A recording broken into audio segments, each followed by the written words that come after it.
반갑습니다. 오늘도 여러분들의 성공적인 배팅 라이프를 위해 불철주야 분석하는 토토홈즈입니다. 책임감을 가지고 100%의 적중률이 아니라도 반드시 수익 실현을 도와드리겠습니다. 널려있는 뻔한 자료는 빠르게 넘기고 포인트만 집어 이 영상 하나로 여러분의 판단이 설 수 있게 하겠습니다. 구독과 좋아요 눌러주시면 감사하겠습니다. 조합픽은 영상 하단을 보시면 댓글에 기재해두었습니다. 무료 스포츠 분석 자료는 토토홈즈 커뮤니티를 통해 보다 간편하게 확인하실 수 있습니다. 많은 구독자분들과 소통하며 오늘의 픽을 공유할 수 있는 공간이 있으며 유로 분석 자료를 빠르게 업로드해드리기 때문에 경기 시작 하루에서 이틀 정도 전에 미리 정보를 확인하실 수 있습니다. 또 커뮤니티 이벤트 게시판에서 매일 5,000원을 구독자 여러분들께 드리고 있으니 이벤트도 참여하셔서 기프티콘을 받아가시면 좋겠습니다. 이어서 분석 시작하도록 하겠습니다. 첫 번째 경기는 안양 정관장과 울산 모비스입니다. 안양 정관장은 직전 경기 원정에서 고양 소노 스카이거너스 상대로 82대 86 패배를 기록했으며 이전 경기 홈에서 원주 DB 상대로 80대 97 패배를 기록했습니다. 3연패 흐름 속의 시즌 9승 7패 성적입니다. 오마리 스펠맨이 시즌 첫 경기를 소화했지만 17분여 출전 시간 동안 3득점에 그쳤고 데릴 멀로의 에너지도 신통치 않았던 경기였습니다. 박지훈, 최성원, 정효근이 분전했지만 외국인 선수 매치업에서 밀리면서 골 및 수비에 많은 문제점이 발생했고 이종현의 피로누적 현상도 나타난 상황이었습니다. 또한 상대의 타이트한 수비의 슈터들은 위축된 모습을 보였던 패배였습니다. 울산 모비스는 직전 경기 원정에서 부산 KCC 상대로 84대 91 패배를 기록했으며 이전 경기 원정에서 서울 삼성 상대로 80대 66 승리를 기록했습니다. 시즌 7승 8패 성적입니다. 51.5%의 높은 야투 적중률 속에 허락했으며 본인들은 21.4%의 낮은 3점슛 성공률에 그쳤던 경기였습니다. 게이지 프림, 케베 알루마, 김지환을 제외하고는 두 자릿수 득점자가 나오지 않았고 턴오버에 이은 손쉬운 속공 실점은 추격의 분위기에 찬물을 끼얹는 주범이 되었던 상황이었습니다. 또한 서명진이 이탈해 있는 가운데 타박상을 입은 김준일이 5경기 연속 결장했던 패배였습니다. 결론을 말씀드리자면 복귀전보다는 컨디션을 끌어올릴 것으로 예상되는 오마리 스펠맨의 합류 효과를 기대해도 좋은 경기입니다. 또한 모비스는 1라운드 맞대결에서 승리의 주역 김준일이 부상으로 정상 가동이 힘들다고 보고 있습니다. 안양 정관장 승리 가능성을 추천드리는 경기입니다. 두 번째 경기는 서울 삼성과 고양 소노입니다.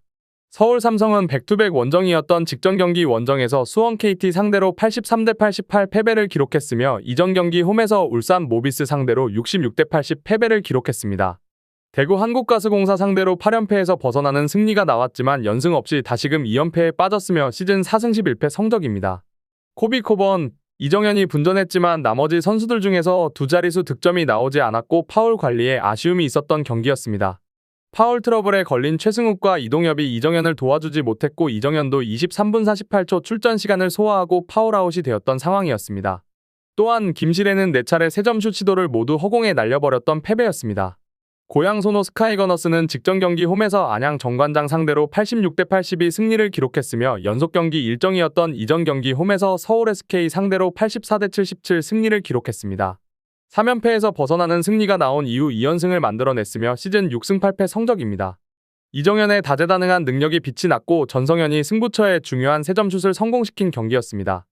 리바운드 싸움에서 마이너스 9개 마진으로 밀렸지만 턴오버에서 우위를 점령했고 제로드 존스 대신 영입한 수비형 빅맨 치나누 오누아쿠의 이타적인 팀플레이도 인상적이었던 상황이었습니다. 또한 강한 압박을 통해서 상대의 추격을 저지했고 유기적인 움직임과 패스 게임을 통해서 찬스를 만들었던 승리였습니다. 결론을 말씀드리자면 수비형 빅맨 치나누 오누아쿠 합류 이후 몰라보게 공수 밸런스가 좋아진 고양 소노 스카이거너스가 됩니다.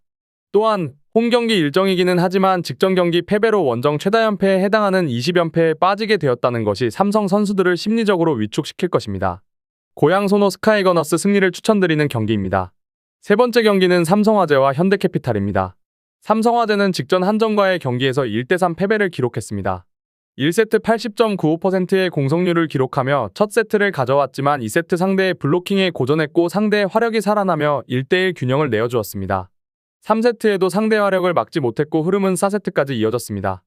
여기에 요스바니가 꾸준히 견제당하며 결국 패배를 기록하고 말았습니다. 요스바니, 김정호, 신장호 삼각편대의 힘이 나쁘지 않았고 미들블로커 김준우도 속공 6득점, 블로킹 3득점을 기록하며 제 몫을 다해주었지만 전반적으로 상대보다 화력이 좋지 않았고 에디가 고전했다는 점도 아쉬웠던 부분입니다. 현대캐피탈은 직전 항공과의 경기에서 0대3 패배를 기록했습니다.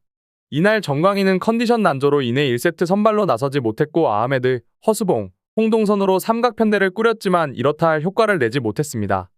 2세트 역시 아흐메드, 이승준, 홍동선 조합으로 변화를 주었지만 경쟁력을 보여주지 못했고 결국 셧아웃 패배를 기록하고 말았습니다.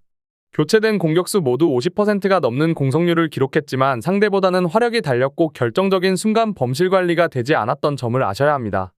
미들블로커 경쟁력이 현저히 떨어졌다는 점이 제일 아쉬웠던 경기였습니다. 결론을 말씀드리자면 1라운드 맞대결 당시 삼성화재가 3대0 승리를 기록한 바 있습니다. 당시 3화는 요스바니, 김정호의 화력이 상당했고 반면 현캐는 정광인이 몸 상태가 좋지 않아 3세트에만 나왔고 허수봉도 42.86%의 공성률로 고전했던 경기였습니다. 그리고 오늘 2라운드 맞대결이 펼쳐지게 되는데 승리는 현대캐피탈이 기록할 것으로 예상됩니다. 현대캐피탈은 정광인이 컨디션 난조를 보이고 있고 허수봉도 결정적인 순간 범실이 너무 잦습니다. 여기에 베테랑 미들블로커 박상하, 최민호의 몸 상태도 좋지 않은 상황입니다. 다만 5일간 휴식을 취한 만큼 이들의 컨디션은 회복되었을 것으로 보이고 재정비도 했을 테니 오늘은 범실을 줄이는 등 안정적인 모습을 기대해 볼 만한 상황입니다. 물론 삼성의 요스바니, 김정호, 신장호, 박성진의 화력을 무시할 순 없지만 직전 경기 요스바니는 상대의 집중 견제에 다소 고전한 모습을 드러냈었다는 점을 감안해 본다면 현캐도 이 부분을 공략할 가능성이 큽니다. 또한 현재 3화는 에디가 미들블로커로 전향했는데 객관적인 중앙 경쟁력이 뛰어나지 않아 푹신 현캐 베테랑 미들블로커들이 이 부분 경쟁에서 우위를 점할 수 있을 것으로 예상됩니다. 따라서 오늘 경기는 현대캐피탈이 상대보다 더 좋은 컨디션을 보이며 승리할 수 있을 것으로 예상됩니다. 마지막 경기는 페퍼저축은행과 흥국생명입니다. 페퍼저축은행은 직전 정관장과의 경기에서 1대3 패배를 기록했습니다. 1세트 야스민과 박정아가 7득점씩을 기록했고 박연아의 결정적 서브 에이스까지 나오며 첫 세트를 따냈습니다. 그러나 2세트 상대의 화력이 살아나며 세트를 내어주고 말았고 3세트, 4세트는 이렇다 할 활약을 보여주지 못하며 결국 역전패 당하고 말았습니다. 이한비가 13득점, 공성률 61.11%로 활약을 펼쳐주었으나 야스민, 박정아가 각각 37.25%, 34.15%의 공성률을 기록하며 1세트에서 보여준 저력을 꾸준하게 이어가지 못했다는 점이 제일 아쉬웠던 부분입니다. 최근 4경기째 30%대의 팀 공성률을 기록하고 있는 상황에서 오늘 흥국생명을 만나게 됩니다. 흥국생명은 직전 도공과의 경기에서 3대0 승리를 기록했습니다. 1세트 옐레나가 88.89%의 공성률로 맹활약을 펼쳤고 결국 듀스접전 끝 1세트를 따냈습니다.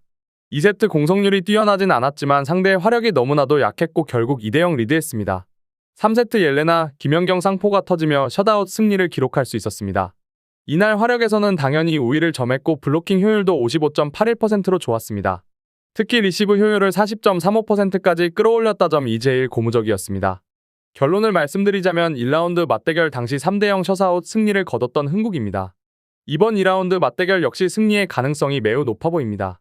퍼저축은행은 올 시즌 야스민, 박정아를 영입하며 화력 보강을 시도했지만 야스민만이 어느 정도 제 몫을 해주고 있고 박정아는 제 몫을 해주지 못하고 있는 상황입니다. 이한비가 직전 경기 61.11%의 공성률을 기록하긴 했지만 기복이 적지 않습니다. 반면 흥국생명은 김연경, 옐레나 쌍포의 존재감이 상당하고 김미연도 뒤를 잘 받쳐주고 있는 상황입니다. 또한 레이나 역시 준수한 공격 가담을 펼쳐주고 있습니다. 또한 흥국생명은 최근 7연승 기간 동안 경기당 평균 4.57개의 서브 에이스를 꽂고 있어 오늘도 페퍼의 리시브 라인을 흔들어 놓을 가능성이 높습니다. 흥국생명 역시 올 시즌 리시브가 좋지 않지만 직전 경기 40.35%의 리시브 효율을 기록하며 반등하는 모습을 보여주었습니다. 이런 점들을 감안해 본다면 오늘 경기 승리는 흥국이 기록할 수 있을 것으로 판단됩니다. 제가 지금 드리는 정보는 초안을 바탕으로 널려있는 뻔한 자료는 다 패스하고 간략하게 설명을 드린 것입니다.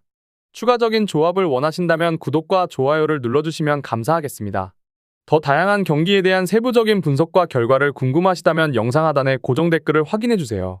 여러분이 건전한 스포츠 문화를 즐기실 수 있도록 항상 최선을 다하도록 하겠습니다. 시청해주셔서 감사합니다.